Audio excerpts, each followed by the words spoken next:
आइए कल्पना से कहानी तक कैसे और किसने गढ़े देवी देवताओं के चेहरे, इसका नजरिया और नजरों को देखते हैं। देश के कुछ लोगों ने सपनों में दिखे किरदारों को ही असलियत का समझ लिया।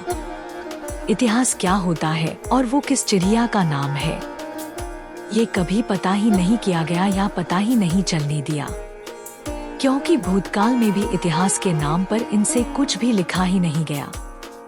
इनकी महारत और जाबलियत केवल पहले से ही मौजूद को छुपाने और रूप रंग और चेहरा मोहरा बदलकर नया बनाकर दिखाने में ही थी, और ये कला जगजाहिर भी थी।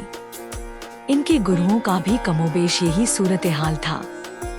गुरुओं ने भी खूब जमकर कथा कहानियों को लिखा, कभी मस्जिद में बैठकर लिखा, कभी अवधी भाषा में गढ़ा, तो कभी संस्कृत भाषा में गढ़ा, और 19वीं शताब्दी में 1894 के आसपास जब राजा रवि वर्मा ने मुंबई में एक प्रिंटिंग प्रेस स्थापित की तो उनके सहयोग से एक तबके की खूबसूरत महिलाओं को सामने बैठाकर उनकी पेंटिंग बना कर देवी देवताओं को ही बनवा दिया और देखे गए सपनों के अनुसार नए नए रूपों से उनको सुसज्जित करवा दिया।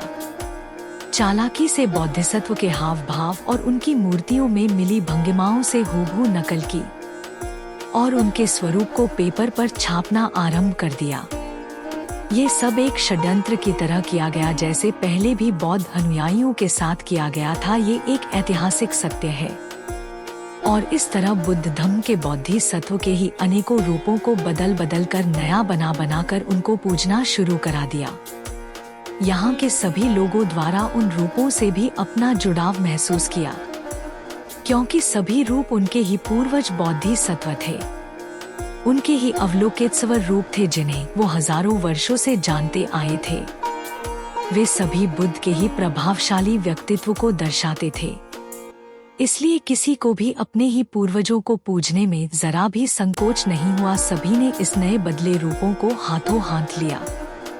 धीरे धीरे इनके गुरुओं ने उन्हीं मूर्तियों में बदलाव करके उनके मूल रूप को ही छुपा दिया और उनके लिए बिना सिर पैर की कहानियां और मनगढ़ंत किस्से चिपका दिए। नए नए नाम भी रखवा दिए और धीरे धीरे उनके मठ और विहारों पर भी कब्जा लेना शुरू कर दिया। मंदिरों में चंदे का धंधा और पैसे लेकर कथावाचन की कला का व्यापार भी खोल दिया और मूल रूप से जुड़े लोगों को उन स्थलों से दूर कर दिया गया। आपने सुना, औरों को भी सुनाइए।